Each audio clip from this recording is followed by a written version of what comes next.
Assalamualaikum warahmatullahi wabarakatuh.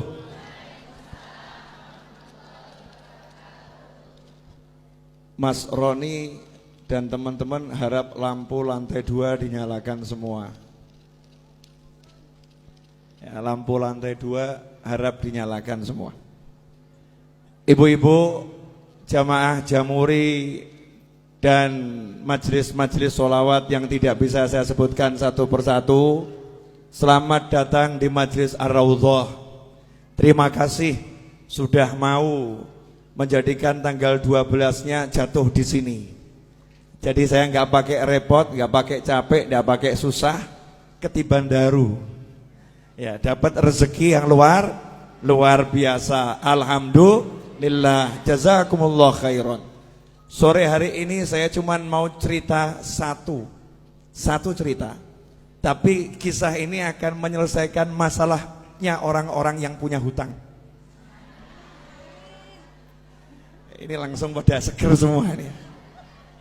Orang-orang yang punya hutang insya Allah akan selesai masalahnya berkat cerita yang satu ini. Tapi syaratnya satu.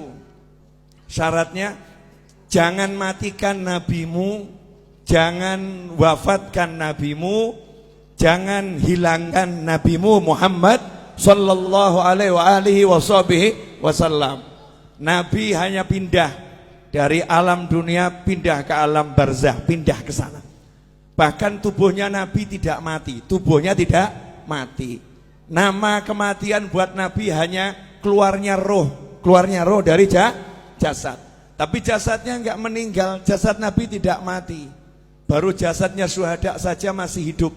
Sayyidina Hamzah radhiyallahu taala anhu setelah 40 tahun kuburannya digali karena mau dibuat jalur perairan, dipindah. Ada salah satu alat gali yang kena tubuhnya, jenazahnya. Setelah 40 tahun masih mengucurkan darah segar. Setelah 40 tahun masih mengucurkan darah segar. Itu paman Nabi dan sahabat Nabi, sama Allah dimuliakan seperti itu. Apalagi Nabi Muhammad sallallahu alaihi wasallam. Di dalam Al-Qur'an jelas disebutkan orang-orang yang meninggal di jalan Allah, jangan kamu kira mereka meninggal.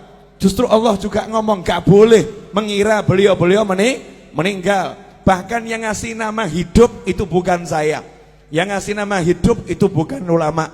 Yang ngasih nama hidup itu bukan Nabi Muhammad SAW. Tapi Allah sendiri yang mengatakan bal ahya, mereka itu sungguh hidup di sisi Allah subhanahu wa ta'ala yurzakun. Dan bukan cuman hidup, ada yang hidup gak dapat rezeki, tapi ini hidup yurzakun, terus diberi rezeki oleh Allah subhanahu wa ta'ala. Itu baru kelasnya orang-orang yang syuhada. Lantas bagaimana dengan kelasnya imamnya para syuhada, imamnya para nabi, imamnya para rasul, yaitu baginda Muhammad sallallahu alaihi wasallam. Jadi rasakan dulu, jenengan semua, anda semua, kita semua punya nabi yang hidup di alam sana, yang bekerja di alam sana, yang bergerak di alam sana, gak pernah berhenti, terus memantau umatnya. Termasuk sore hari ini menerima sholawat dan salam jenengan semua. Diterima itu sholawat dan salam, karena ini kiriman ya, diterima oleh Nabi Muhammad SAW. Bahkan jelas alamatnya dari mana. Nah itulah bejonya saya, Majelis Ar-Raudhah. Padahal ini maulid Jamuri, betul ya? Nah tempatnya Majelis Ar-Raudhah, yang ngirim Jamuri, yang ngirim Jamuri dan kawan-kawan semua dapat, dicatat oleh Nabi Muhammad sallallahu alaihi wasallam. Nah kalau udah seperti itu, apa keuntungan yang didapat? Ini banyak orang yang lupa, banyak orang yang nggak paham, banyak orang nggak ngerti. Di zaman Nabi Muhammad SAW ada sahabat namanya Jabir bin Abdullah radhiyallahu taala anhu. Sahabat Jabir ini punya kebun kurma dan dia punya hutang kurma, kurma. Masalahnya utangnya sama Yahudi yang benci Nabi, benci Islam. Karena tidak setiap Yahudi benci. Ya, Yahudi itu bangsa. Istri Nabi Sayyidah Sofiyah juga seorang Yahudiyah. Yang dibenci itu adalah ajarannya Yahudi yang memusuhi Islam. Lah ini udah ajarannya Yahudi, orangnya Yahudi pula. Bencinya sama Nabi luar biasa. Ketika melihat ada satu sahabat punya hutang, belum bisa bayar, bayar, maka Yahudinya senang. Ini saatnya untuk menghina sahabatnya Nabi. Ini saatnya untuk merendahkan sahabatnya Nabi Muhammad sallallahu alaihi wasallam. Maka datanglah Yahudi ke kebunnya Jabir bin Abdullah radhiyallahu anhu untuk nagih utang. Ibu-ibu pernah diparani ditagih? Tahu rasanya? Diparani gak punya duit, enak rasanya ya. Diparani sama orang yang badannya mungkin gede-gede, mungkin badannya tidak enak dilihat, wajahnya serem, itu tidak seberapa. Tapi kalau yang nyamperin ibu-ibu mulutnya cerewet, itu luar biasa. Ada mau bayar kapan utangmu? Utang kau dibayar. Wah, itu lebih dari pria-pria yang badannya besar itu. Yang cerewetnya luar biasa. Kalimatnya menusuk dan merobek-robek jiwa dan menyebabkan ibu sakit hati ketemu orang yang seperti itu. Hari itu Yahudi datang ke tempatnya Jabir. Nabi Muhammad SAW dimintai tolong sama Jabir, ya Rasulullah, tolong utang saya ini biar bisa ditunda, dibayar tahun depan. Yahudinya diajak bicara. Nabi ngajak sahabat. Ini kerennya di sini, hebatnya di sini. Ada satu teman Nabi, sahabat Nabi punya utang. Uangnya buat bayar gak cukup, kebunnya buat bayar gak cukup. Nabi Muhammad SAW tidak duduk di rumahnya, tapi Rasulullah SAW ngajak sahabat-sahabatnya, yuk kita ke rumahnya Jabir, ayo kita ke kebunnya Jabir. Kasihan itu, Jabir digeruduk Yahudi, Jabir disamperin Yahudi. Ini Yahudinya lagi nagih Jabir, mau menghinakan Jabir. Berangkat Nabi Muhammad SAW bersama sahabat. Kemudian Rasul sendiri yang ngajak ngomong bicara si Yahudi. Artinya Nabi SAW tokoh masyarakat, Rasul punya jabatan, punya kedudukan, mau membela orang yang ditagih hutang, mau membela orang yang terlilit hutang. Saat itu Nabi belum punya duit, karena Nabi kalau punya duit tekno didom langsung, dibagi-bagi langsung habis. Apa sabda Nabi buat orang yang terlilit hutang? Kadang ini mubalih nggak paham, kemudian menyebutkan hadis yang seakan-akan orang meninggal punya hutang itu sengsara. Salah. Dulu Nabi Muhammad SAW bersabda, siapa yang meninggal punya hutang, saya tidak akan sholatkan jenazahnya.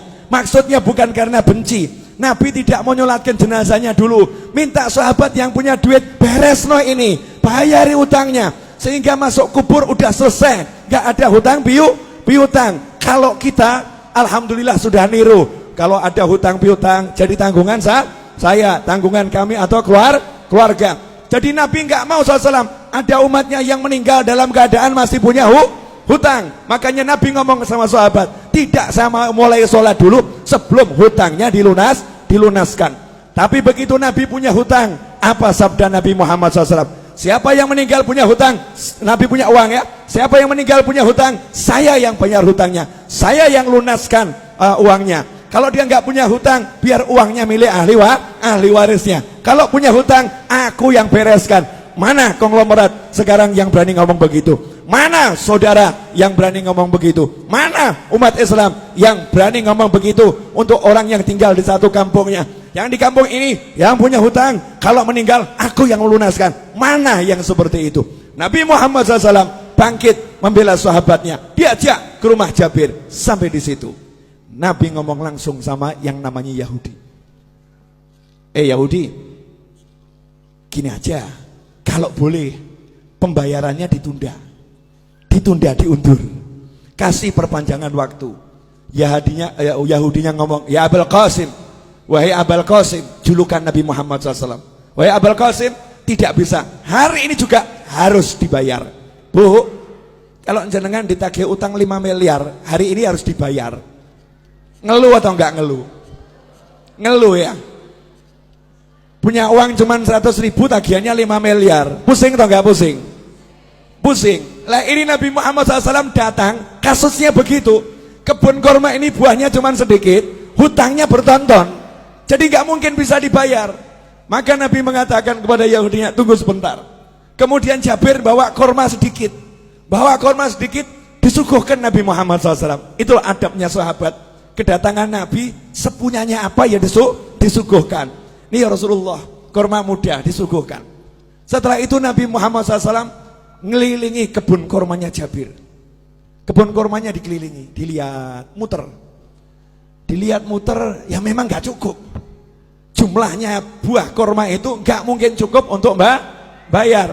Maka Nabi SAW kemudian tanya sama Jabir, di mana biasanya kamu duduk-duduk di kebun kurma ini? Tempat yang biasa kamu gunakan untuk nongkrong. Kalau bahasa kita, gazebonya di mana? Ya gazebonya di mana? Rasulullah tanya, di mana itu? Di sini ya Rasulullah. Saya biasa berteduh di sini. Ya udah, saya tak tidur sebentar. Bayangkan ini, ditagih utang sama Yahudi, ditinggal tidur sama Nabi. Tiruan. Maksudnya apa? Utang gak usah dipikirin. Utang gak usah dipikirin. Yang nagih di depan ini ya, gak dipikirin. Tinggal tidur. Tidur Nabi Muhammad SAW.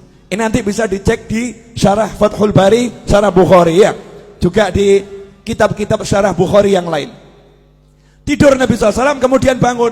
Datangi lagi Yahudinya. Karena masih maksa harus dibayar hari itu juga.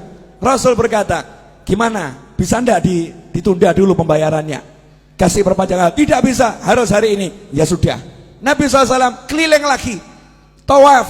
Ngelilingi kebun kurma. Ditawafi. Setelah selesai ditawafi, Nabi bilang sama Jabir, Jabir, sudah sekarang kamu panen tuh kurmanya, bayarkan. Panen, bayarkan. Saya tidur dulu. Nabi tidur lagi. Asik ya? Tidur. Bangun tidur, Nabi nanya sama Jabir, gimana? Udah beres? Beres ya Rasulullah. Itu hutangnya kurma lunas semua. Bahkan ini kurma saya nggak berkurang. Panennya lebih banyak dari panen bertahun-tahun ini. Ini nggak masuk akal ya Rasulullah. Disitulah Nabi bersabda, Ashhadu anni Rasulullah. Aku bersaksi, aku adalah Rasulullah. Kalau bahasa kita, saya Nabi, saya Rasul. Rasulullah bangga dengan kerasulannya. Aku bersaksi, aku adalah Rasulullah. Sallu ala Nabi. Allahumma shalli wa sallim alaihi. Pelajarannya apa? Pelajarannya banyak. Tapi saya mau garis bawahi satu. Nah kamu kalau ada masalah, nabimu mbok buang. Kamu punya masalah, nabimu kamu singkirkan. Kamu punya masalah seperti enggak punya nabi. Sahabat ada masalah, punya nabi. Sahabat ada masalah, tahu punya rasul. Makanya yang ngomong sama nabinya, ngomong sama rasulnya. Nah kalau sudah jadi sahabatnya nabi, jadi temannya nabi SAW, kalau punya masalah, nabi selesaikan. Nah kenapa kita sekarang ada masalah, enggak selesai-selesai. Enggak pernah menjadikan nabi sebagai teman. Enggak pernah menjadikan nabi sebagai sahabat. Beda dengan para kiai dan habib-habib tempo dulu. Habib dan kiai tempo dulu itu tidak pernah mengajarkan pakailah pakaian dengan tangan kanan, melepas dengan tangan kiri. Gak seperti itu. Tapi para habib dan para kiai ngajari pakailah pakaian, bayangkan gimana Nabi pakai pakaian. Nabi kalau pakai pakaian tuh kamu bayangkan dulu. Nabi kalau pakai pakaian tangan kanan dulu. Kalau melepas tangan kirinya. Rasulullah SAW kalau pakai sandal kaki kanan, kalau melepas kaki kiri. Bukan masalah kanan kirinya, tapi suruh bayangkan nabinya, suruh bayangkan rasulnya Muhammad sallallahu alaihi wasallam. Nah kalau kita udah seperti itu, jalan kita bayangkan gimana Rasulullah pakai sandal, kemudian jalan kita bayangkan bagaimana Rasulullah berjalan, duduk kita bayangkan bagaimana Rasulullah dulu SAW. Maka kalau kita punya hajat, ada masalah, tinggal ngomong, Kanjeng Nabi pengen beli rumah nggak punya duit, ngomong. Kamu kira ini semua jadi begini karena saya punya duit? Enggak. Tapi gara-gara saya rajin ngomong, ya Rasulullah, cucumu yang agak nyebelin di Solo ini, banyak dosanya, banyak salahnya, punya utang banyak, punya hajat banyak. Please, mintakan sama Allah, lunaskan. Mintakan sama Allah, selesaikan. Mintakan sama Allah. Lah kalau Jabir sahabat, Jabir itu sahabat, Nabi datang ngurusi, masa saya cucunya nggak diurusi? Nggak mungkin. Masa saya cucunya nggak diurusin? Nggak mungkin. Lantas bagaimana dengan Anda? Beb, saya bukan cucu Nabi. Tenang, Anda semua bisa jadi saudara Nabi Muhammad SAW. Rasul dalam hadis mengatakan, sungguh saya kangen sama saudara saya. Maka sahabat ngomong, ya Rasulullah, kan kami ada di sini, kami saudaramu. Kok dicari? Kenapa? Saya nggak cari kalian. Kalian sahabat saya, bukan saudara saya. Lantas siapa saudaramu ya Rasulullah SAW? Orang-orang yang lahir nanti belum pernah lihat saya, tapi percaya sama saya, iman sama saya, bahkan rela kehilangan harta dan keluarganya demi sekali melihat saya. Itulah saudara-saudara saya. Saya kangen pengen melihat beliau-beliau itu. Bayangkan, Nabi belum pernah ketemu kita, wujud kita belum ada, sudah dikangeni, sudah dikangeni. Lah kalau kita sekarang bisa kangen sama Nabi dengan baca sholawat Barzanji, Maulid Diba, kemudian Burda, Simtudurar dan semisalnya, kita sholawatan sama kangen, berarti kita jadi kelompok saudara Nabi Muhammad SAW. Dan saudara sama saudara itu pasti saling membela, pasti saling mendukung. Kalau udah begitu, kamu punya masalah, insya Allah nggak punya masalah. Saya punya masalah, insya Allah nggak punya masalah. Kenapa? Yang turun tangan langsung Nabi Muhammad Sallallahu Alaihi Wasallam, yang menyelesaikan langsung Rasulullah SAW. Nah, biar Rasul mau turun tangan, biar Rasul mau menyelesaikan, saya kasih tip satu, gak usah banyak-banyak. Mau bu? Wani piro? Ya karena ini urusannya urusan masalah. Banyak orang zaman sekarang kan penuh masalah, bingung solusi.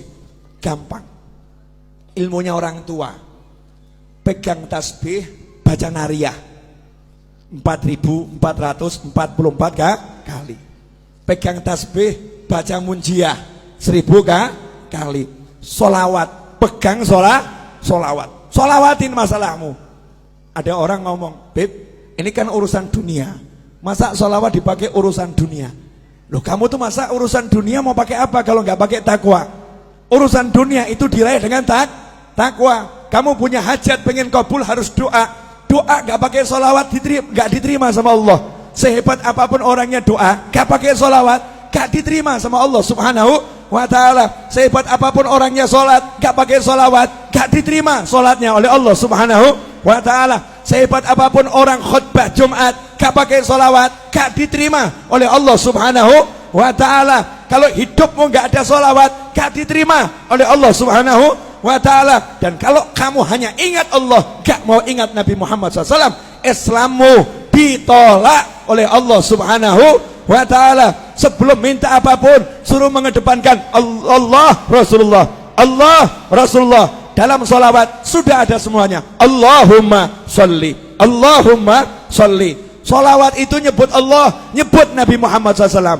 Nah, setelah kita banyak sholawat, awali doa dengan sholawat, betul? Setelah kita banyak sholawat, baru ngomong, ya Allah, ini loh hajat saya, ini loh masalah saya, selesai. Makanya orang dulu ngajari begitu. Cuman ibu-ibu pokil. Tahu pokil bu? Curang. Iya, merekayasa sholawat, kemudian mencurangi sholawat. Nariyah 4.444 kali dibaca berjamaah, satu orang ambil 5 jagung, 10 jagung. Saya nggak bicara fadilah, kalau fadilah luar biasa, fadilahnya luar biasa. Kemudian protes sama kiainya, sama habibnya, sama gurunya. Saya udah baca nariyah berjamaah, tapi hajat kok nggak kabul-kabul. Habibnya jawab kabul, cuman kabulnya juga berjamaah, jadi dicicil saudara-saudara. Kabulnya dicicil, diangsur. Kalau pengen kabulnya cespleng, ya kamu sisakan waktu khusus. Minta izin sama suamimu. Suami, kamu butuh mobil, butuh rumah, butuh hutang lunas. Iya, dah kamu urus anak-anak, aku izin ngurung diri di kamar 5 jam, jangan diganggu. Ngapain? Mau nariyah. Pegang tasbih, baca nariyah 4.444 kali. Setelah itu keluar ngomong sama suami, jangan kamu pikir lunas hutangmu. Niru Nabi, Nabi tidur. Nabi tidur, dah silahkan pergi kerja, gak usah dipikir. Main-main sama anak, gak usah dipikir, lunas. Suaminya nanya, lunas piye? Duit gak ono, tenang, Nabi yang bereskan. Lah cara piye? Ojo takok aku. Caranya gimana? Jangan tanya saya. Janji Allah, wa yarzuqhu min haitsu la yahtasib. Allah akan kasih rezeki dari arah yang gak pernah diduga. Itu kalau kita pegangan sholawat. Dan tidak mungkin sia-sia orang yang berpegang sholawat. Nah sayangnya kita sukanya susah. Ini ibu-ibu jamur ini kan gak ada wajah-wajah susah, gak ada ya. Gak ada wajah-wajah susah, gak ada. Walaupun hidupnya mungkin ada yang agak susah, tapi tetap gak susah, paham ya? Lah hidupmu penuh nikmat kok susah?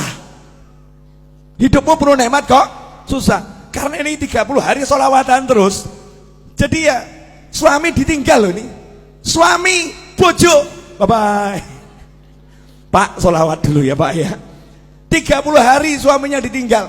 Dari mulai zuhur sampai maghrib, anaknya ditinggal. Serahkan suaminya, tolong urus anak-anak dulu ya. Yang udah dewasa udah nak, mau ikut-ikut, gak mau ikut, kamu jalan sendiri. Ibu berangkat sholawatan. Begitu pula ibu-ibu. Lah kok ragu, hajatnya gak kabul. Kan manusia aneh bin ajaib. Berarti gak percaya sama nabinya, gak yakin sama rasulnya. Yakin sama rasulmu, percaya sama nabimu. Ikhwani rahimakumullah. Terakhir, karena saya baru nyampe dari Jatibarang. 2:30 malam tadi saya masih di sini.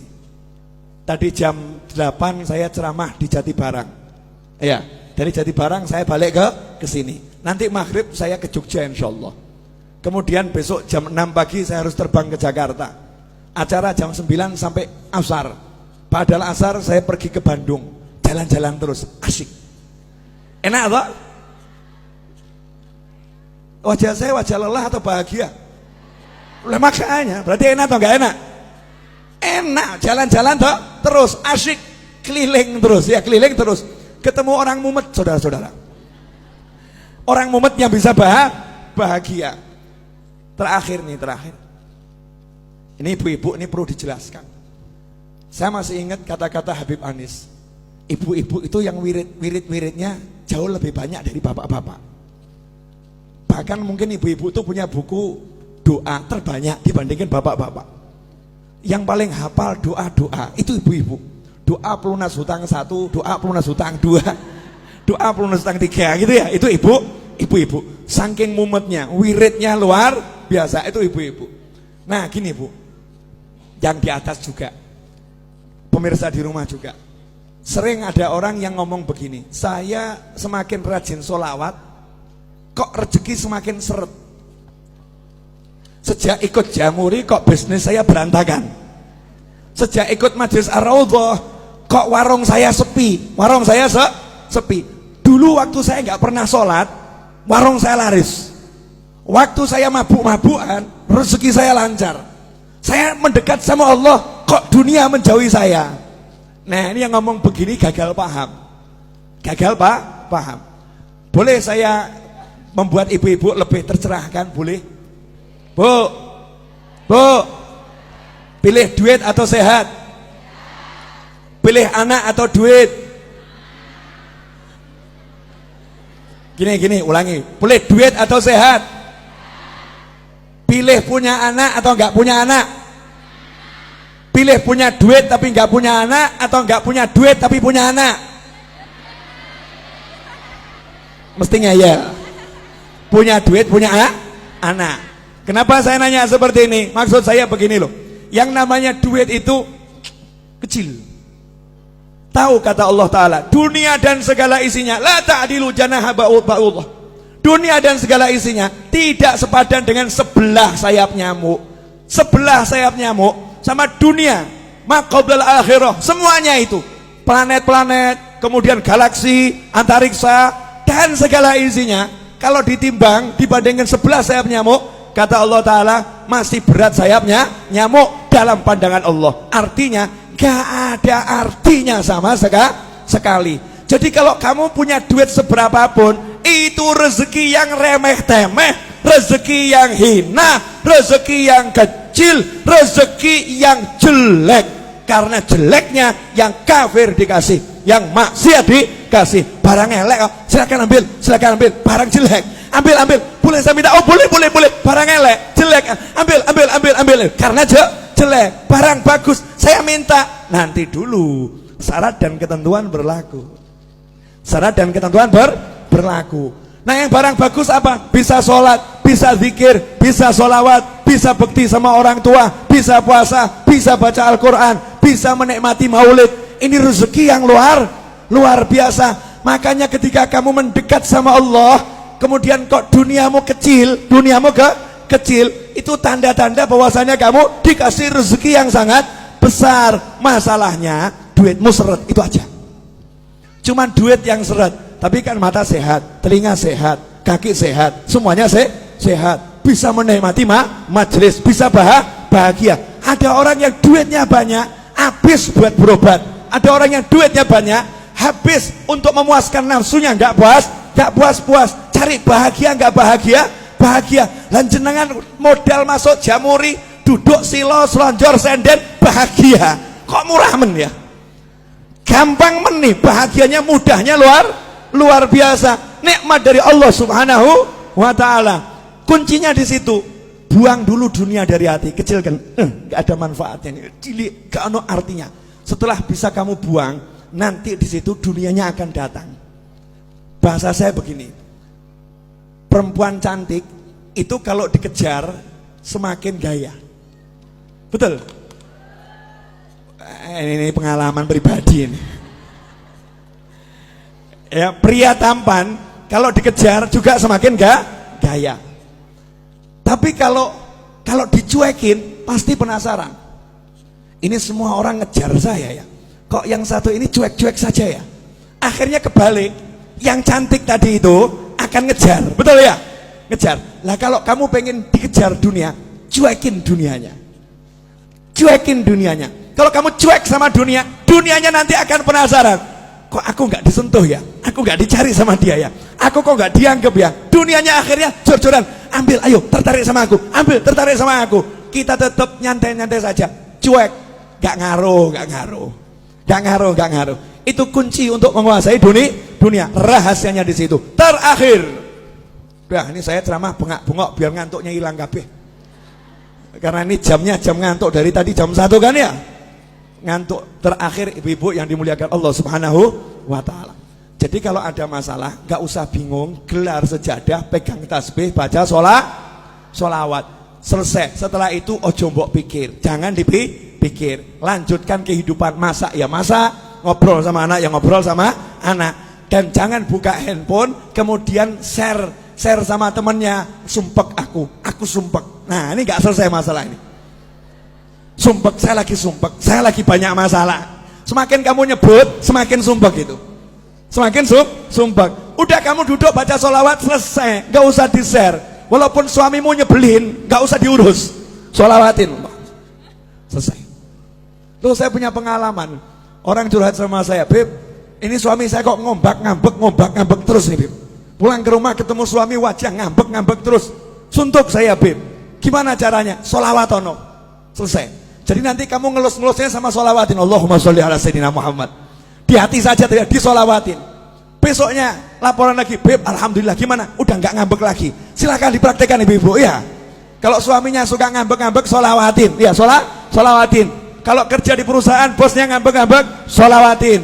Kalau ada pelanggan yang ruwet, sholawatin. Beres, nggak mungkin tidak beres. Jaminan 100%, 100%. Ini yang ngomong sudah praktek. Praktek. Kalau ketemu orang ruwet-ruwet, modal saya tak sholawatin, selesai. Ya, sholawatin selesai. Kalau saya nggak kuat nyolawatin, saya titip sama teman-teman saya, duduk di musola baca munjiah 100 kali, saya punya hajat. Duduk di tanah sana baca munjiah 1000 kali, saya punya hajat. Giliran saya nyopir ceramah, saya ceramah, yang lain sholawat. Selesai ceramah, selesai masalah. Mau praktek? Jangan, berarti kamu nunggu masalah dulu. Jangan praktek untuk masalah, praktek untuk hajat. Terima kasih. Jazakumullah khairan katsiran. Insyaallah yang sedikit ini barokah dan manfaat. Saya udah bilang pokoknya kalau bulan Maulid ceramah saya berusaha dandan. Saya begini nih sumuk dan panas. Saya membayangkan bagaimana ibu-ibu kuat dengan pakaian yang seperti ini ya, luar biasa. Waktu saya di Hongkong naik taksi, supir taksinya diminta sama TKW Hongkong dengan bahasa Hongkongnya, tolong AC-nya didinginkan. Maka jawaban supir taksinya, AC saya sudah dingin. Masalahnya bukan di AC, tapi pakaianmu kebanyakan katanya. Bukan pakai jubah, pakai ini tuh apa namanya TKW kalau pengajian, pakaianmu kebanyakan. Alhamdulillah, insya Allah kalau pakai baju gini kepanasan akan menghilangkan panasnya neraka, menghilangkan panasnya kubur. Saya minta semuanya angkat tangan, tirukan saya boleh? Bismillahirrahmanirrahim. Allahumma sholli wa sallim ala sayyidina Muhammadin wa alihi wa sahbihi ajma'in. Rabbi ighfirli ولوالدي وارحمهما كما ربياني صغيرا رب اغفر لي ولوالدي وارحمهما كما ربياني صغيرا رب اغفر لي ولوالدي وارحمهما كما ربياني صغيرا وصلى الله على سيدنا محمد وآله وصحبه وسلم والحمد لله رب العالمين. Alhamdulillah, detik ini ibu-ibu naik pangkat jadi anak yang solihah. Anak yang solihah. Karena dalam hadis disebutkan waladun solihun yad'ulah. Anak soleh itu yang mendoakan orang tua.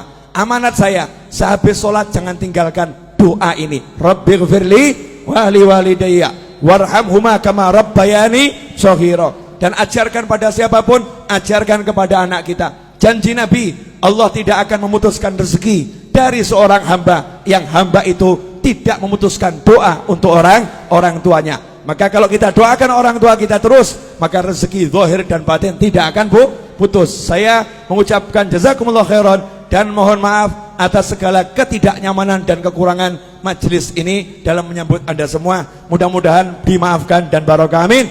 Wassallallahu ala sayyidina Muhammadin wal afu minkum. Wassalamualaikum warahmatullahi wabarakatuh.